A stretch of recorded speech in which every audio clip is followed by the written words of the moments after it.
Hi, it's Jane here from craftwithjane.co.uk, and it is the second project for my Halloween week, and today I'm going to be bringing you my Halloween Kit Kat box, which is super cute. So I saw this, I think it must be new, but I haven't seen them around before. It's a zebra darkened white Kit Kat. And I don't know why, when I looked at it, because of the stripes, even though obviously it's brown and white, I just felt like it reminded me of Halloween. So I picked two up and I thought, oh, I'm going to use these to design a little project. So I've used pumpkin pie for this project here, which has got sort of a box with the Kit Kat inside. It's got a belly band which you just remove and then you open the side up and the Kit Kat's in it. So I'm going to make a similar project, just different colour scheme. I'm going to be using black and white and focusing a bit more on the bat and the cobwebs and not using the pumpkin so much. So I do hope you enjoy my project. So I'm going to be using basic black cardstock, and I've got it cut to 6 3/4 inches and 4 3/4 inches. As always, there are links to my blog below. Please follow them because you'll get all of the metric as well as the imperial measurements on there. So I'm going to score it at 1/2 inch on the long side, then I'm going to score it at 1 on the long side, then 3 5/8 and 4 1/8. And I'm going to flip it around. I'm going to score it at 1/2 inch, and then I'm going to score it at 4 1/4. There we go. So that is all scored. I'm going to take my scoreboard and my scorer away, and this is my cardstock all scored. So I always turn it over when I'm cutting because I like to work with the ribbed lines, and I just need to be aware of where I'm cutting, because I'm going to be cutting in 2 different directions here. So I know that this is my flap for the closure, so I'm going to cut down just here and just here. I'm then going to remove that top square and that top square there, and I'm going to mitre in to both of these, because these will be what sort of keeps the shape to the box. These little flaps, you put these in before you make the closure. So they're there, and because this is the flap of the closure as well, I'm going to mitre these little bits there. So just like that. So that is one end. Then I'm going to turn it on its side, and I'm going to cut up into these. So that one there, and I will mitre them as well. Basically to take out a little bit of the bulk. It just helps when you're gluing. It doesn't give any raw edges that sometimes stick out a little bit and make, when you glue, it makes it not flush. It sort of protrudes a little bit. Sometimes doesn't give you a nice clean edges. So that is just there. So I can't believe we're in September already, guys. How lovely is it to be getting a bit back to normal. I hope wherever you are in the world that you're sort of getting back to normal now. So I'm going to put this down just for a second, just in case you want to freeze it, just so you help you have a little look at the way the structure of the box is. And then I'm just going to get my bone folder and we will burnish. So I'm going to burnish up the sides just here, and this little one here. Lovely. You can see I've got a few little raw edges there, so I'm just going to snip those off. There we go. There we go. And I'll do the same this side.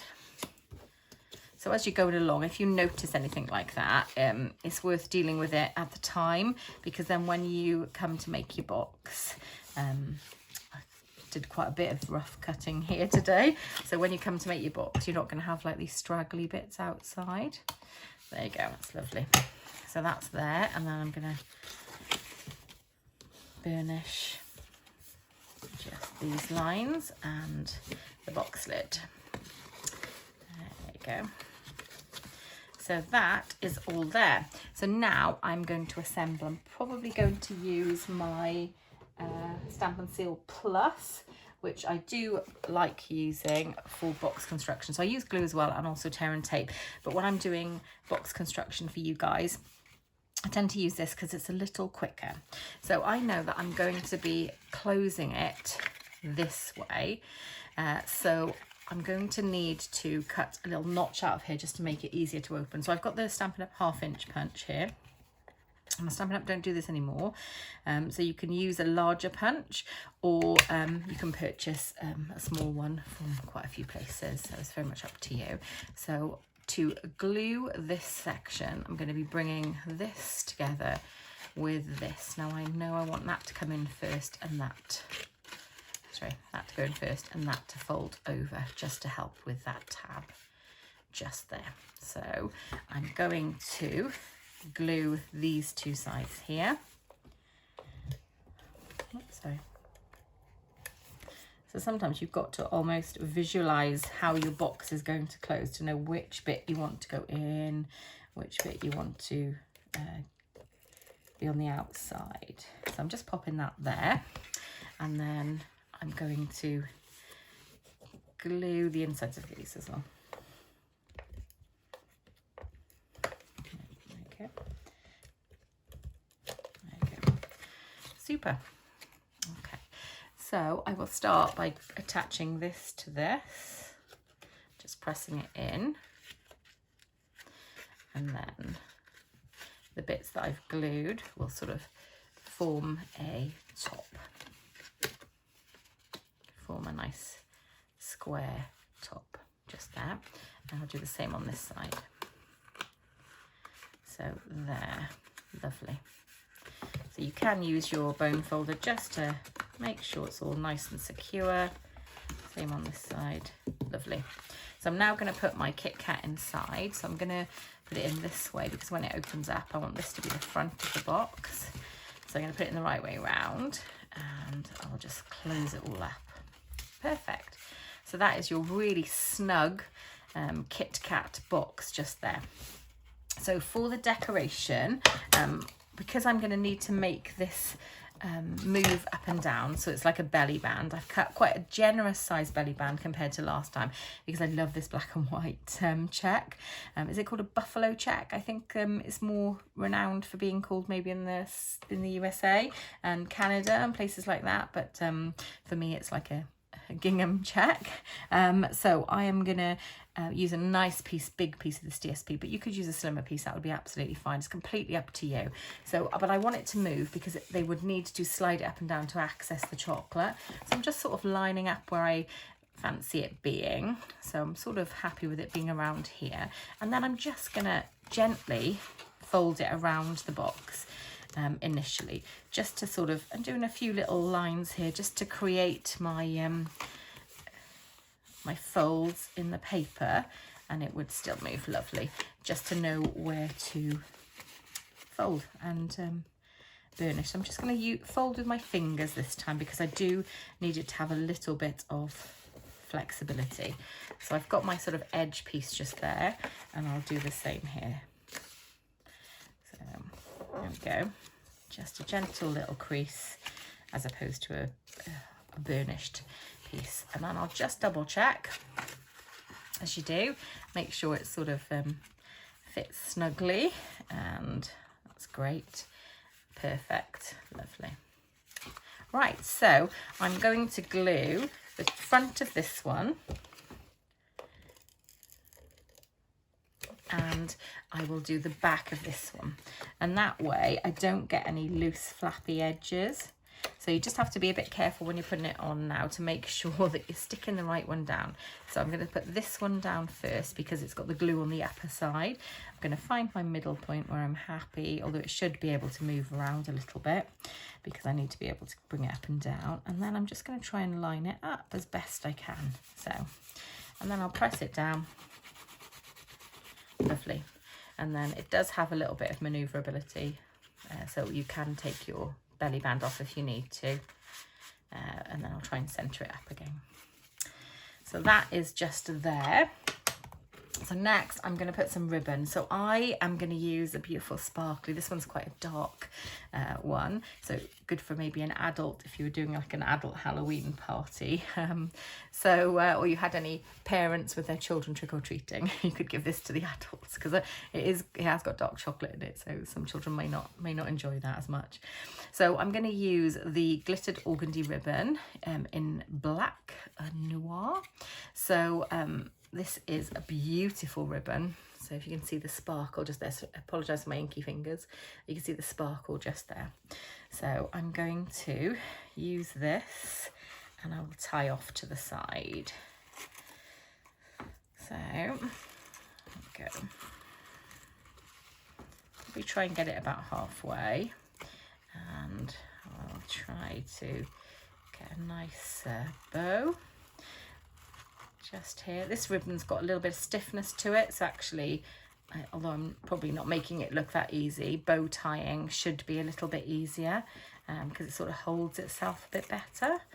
There you go. So I quite like that. A little bit of overspill on this one, so I'll just trim that off a little bit. Perfect. So I'm quite happy with that bow there. It's sort of quite big and sparkly. It's sort of central. You can glue it into place if you want to. I've done it reasonably tight there, so I'm happy not to, because I will be putting my topper on, and that will potentially then hold the ribbon in better place. So for the topper, I have used the Banner Year stamp set, and I think I've explained in previous videos that I don't have many Halloween sets because I only do a couple of Halloween projects, and usually I do them for trick-or-treaters, or if we're doing a little Halloween party for our nieces and nephews and friends and things like that, children. So the reason I thought this was a great investment was because it covers so much more than just Halloween. It covers autumn, or fall as they say in the USA and Canada. So it's got like squirrels, acorns, leaves. It also covers a bit of Christmas because it's got a Santa's hat there, which you can put on any of the animals. It's got a dove, and you've got some holly and berries just there. It covers Valentine's again with the dove, the heart, and the envelope with the heart on. And you've got obviously Halloween, where you've got your pumpkin, you've got your bat, you've got your spider's web, and your little pumpkin face there. So it really is an all-rounder. And you can see from the sentiments, you've got Christmas sentiments here. Happy Thanksgiving for our American friends. You've got Happy Fall, y'all. Guess Who Loves You, Boo, Happy Haunting. I mean, it's just an all-rounder, and this is perfect for tags because you've got the to and the from there, and you've got from all of us as well. So for your smaller projects, your tags, things like that, this is a great set, and you can get it in a bundle with a banner punch. So I bought this set, and I've decided to use it for all of my Halloween projects this year. So I've used that. So on there I've put Boo with the bat, and I've heat embossed in silver some of the cobwebs behind. And then I used, sorry, I think I've shown you this before. I keep a little packet of some pre-cut ones. So when I'm cutting, I always cut 1 or 2 extra. And then if I'm sort of crafting on the go, I've got some pre-cut for me ready. So it's stitched so sweetly. I'll pop this back in a second. And I have used this second smallest, and then the second biggest ones here. So I've used it in the black with the heat embossed silver cobwebs, which I thought had like an eerie feel to it, and sort of went with the ribbon. And then I've stamped the bat and the boo. So I've stuck some Stampin' dimensionals on the back. These are my super favourite product. In fact, I love so many of the Stampin' products, I can't really say that, can I? I think I say that nearly every video with one product or another, but I do love my Stampin' dimensionals. And then I'm just going to move it a bit down for me to see, apologies. I'm just going to try and line it up sort of centrally. It's probably a bit higher, but I'm quite happy with that. Just try and clear it. So I've just popped that in there. I'm going to pop some little sparkles on here. So I used, for this one, I used the orange, which is out of the Holiday Rhinestones. In this one, I'm going to use the silver to match with the cobwebs out of the basic rhinestones. So I'm going to use a few different sizes on here. So I might use a big one, maybe sort of down here maybe, and then I'll use a medium one up here, maybe a little one just down there. And so I quite like them in threes. Want to go there? Yeah, there you go. So that is the holiday rhinestone, sorry, the basic rhinestones there. And I use the holiday rhinestones on this one. So this is my cute little Halloween Kit Kat box. I do hope you enjoyed watching this project today. If you would like to shop any of the supplies I've used, please follow the links below and they will take you straight through to my shops. If you don't have a demonstrator, I would love you to shop with me. I do send out thank you cards, and if you use my host code or you have a qualifying order, I do send out gifts as well the following month to say thank you. I love sending them out. It's really fun to think of projects to make up to send out to you guys. So I'd be honoured if you decided to shop with me. If you wanted to join Stamping Up, again, great time to join. We're still in our celebration special, so you get all of the usual fantastic joining offer deals with the discounts. And you also get a free bundle from the mini catalogue. There's a certain selection of maybe 10 or 12 bundles you can choose from, and you get that free in addition to everything else. So great time to join. If you'd like to know more, please contact me. You'll find all my contact details on my website, so follow the link below. If you like this project, please like it on press the like button. I'd love you to comment. I do respond to all comments, and I'd be really super happy if you subscribed. I've just hit my 100 milestone for subscribers, and I'm now working towards 500, and I'd be over the moon if you would become one of those lovely people to subscribe. So I am going to leave you for now, so I'm going to say bye to you all. So bye, and happy crafting.